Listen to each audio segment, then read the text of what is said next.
Evropsku investicionu banku danas na ovim našim infosesijama koje možete da pratite i online, a naravno možete da posetite i njihov pult odmah na spratu iznad, odnosno na ulazu u Evropsku kuću, predstavlja Iva Vučićević. Hvala vam puno što ste došli kod nas. Vi ste službenik za kredite u Evropskoj investicionoj banci i da kažemo na koji način Evropska investiciona banka pomaže male i srednje preduzeća u našoj zemlji? Kakve programe imate? Hvala na pozivu i ispred Evropske investicione banke.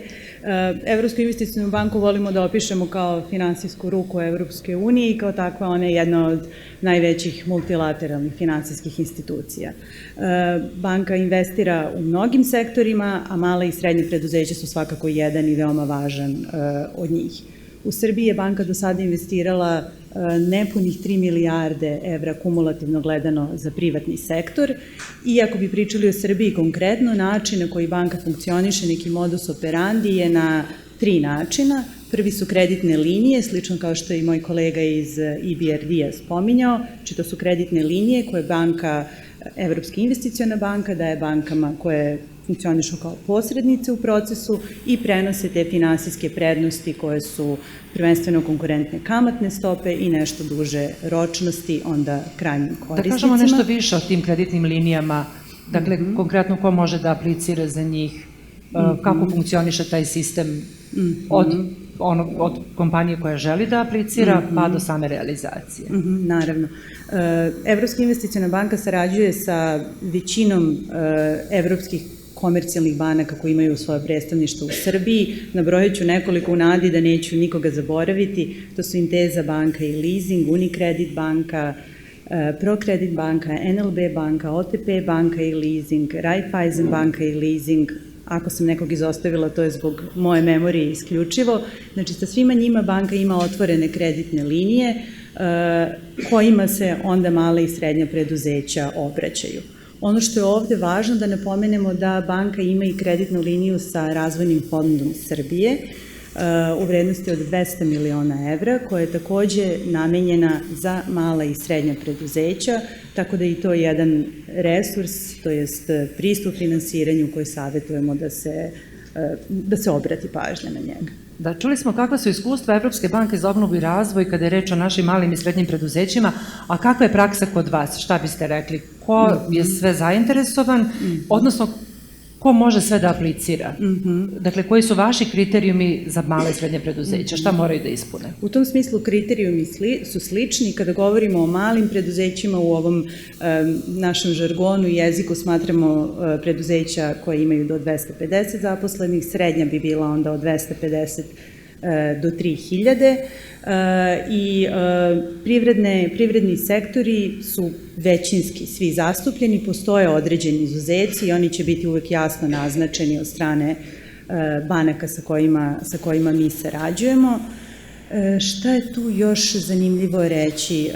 Neke jako konkretne karakteristike svakog proizvoda naravno uvek upućujemo na konkretnu banku. Ono što možemo da kažemo su neke opšte karakteristike, a to je duži rokovi otplate, oni mogu ići do 12 godina, takođe u fleksibilnost u povlačenju sredstava, ukoliko govorimo o većim iznosima, onda postoji mogućnost da se on podeli u više tranši i po pravilu EIB finansira, to je putem posredničkih banaka, do 50% ukupnih troškova investicije, a maksimalno 12,5 miliona evra. Pomenuli ste te veće iznose, da li postoji neki određeni limit za koji može da se aplicira ili ste i tu fleksibilni u zavisnosti od samog projekta i njegovog značaja, obimnosti i tako dalje?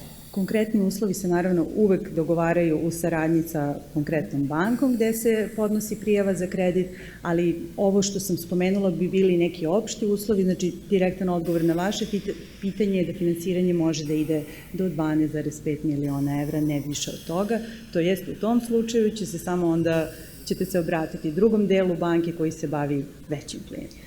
U jednom trenutku tokom infosesija govorili smo i o, da ih tako nazovemo, važnim društvenim celinama za koje su veoma značajni projekti koje Evropska unija podržava. Jedna od tih oblasti je svakako i energetska efikasnost, dosta se o tome i govori, nekako i mi kao građani trudimo se da makar od svog doma krenemo i da racionalnije trošimo struju i da sve što možemo učinimo. Da li u tom smislu podržavate neke projekte koji se odnose upravo na energetsku efikasnost i o kojim projektima je reč, odnosno kako firme mogu da apliciraju za to ako postoje neki segmenti koji se time bave? Apsolutno, i tu je banka kao jedno od tela Evropske unije prati politike i prioritete u tom smislu. Oblasti energetske, investicije u energetsku efikasnost, u obnovljive izvore energije su nešto što je svakako prioritetno. Kao primer tu možemo navesti postojeću kreditnu liniju sa Intesa bankom od 160 miliona evra koja ima namenjen deo finansiranja isključivo za investicije u ove oblasti, znači energetsku efikasnost, obnovljive izvore energije, održivu urbanu mobilnost i slično. To bi bio jedan primer, a drugi primer o kome sam videla da će biti reči kasnije, tako da ću sada samo kratko, je inicijativa koja se zove EU za zelenu agendu u Srbiji.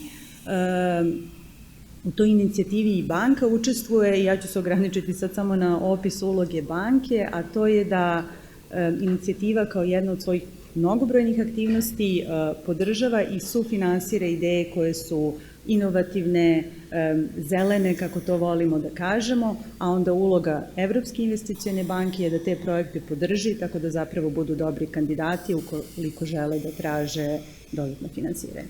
Da li imate možda neke podatke o tome na koji način su sredstva koje je plasirala Evropska investiciona banka preko svojih banaka partnera pomogla malim i srednjim preduzećima u našoj zemlji? Verujem da se rade i neke evaluacije zbog narednih kreditiranja, ali da li tu u tom smislu imate neku slikovitu priču da podelite sa nama o tome na koji način su dakle preduzeća imala korist od sredstava koje su dobile upravo od vas? Tako je, efekti se prate se godišnje, ako ne i češće. Ono što mogu da podelim su podaci koje imamo za Zapadni Balkan, znači za naš region.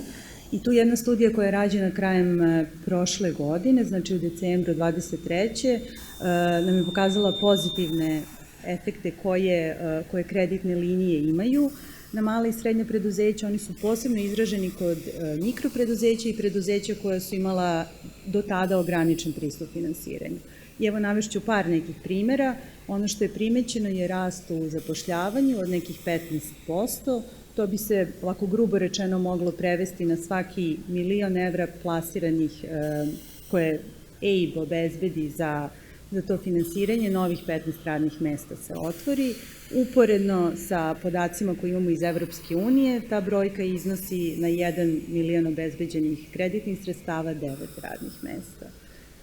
Ono što je isto zanimljiv podatak je ako pogledamo bilanse firmi, tu vidimo da one koje su korisnice kreditnih linija pokazuju povećanja u ukupnim sredstvima od nekih 20%, dok su ta povećanja u osnovnim sredstvima koji jesu predmet investicionih kredita idu i do 35%. Tako da tih podataka ima mnogo. Ovo mislim da je onako jedna slika koja nam daje razloga i podataka da verujemo da doprinosimo.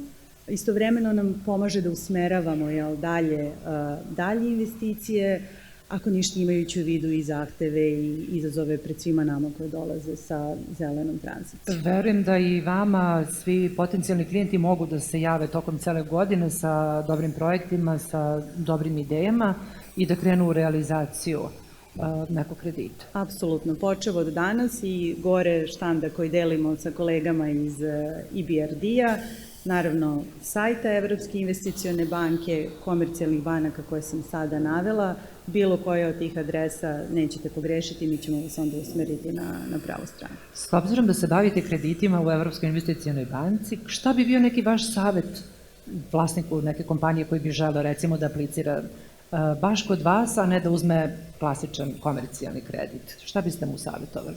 Odakle da krene? Da, tu pravimo razgraničenje za male i srednje preduzeća. Oni imaju pristup EIB-ovim kreditima putem posredničkih banaka, komercijalnim bankama.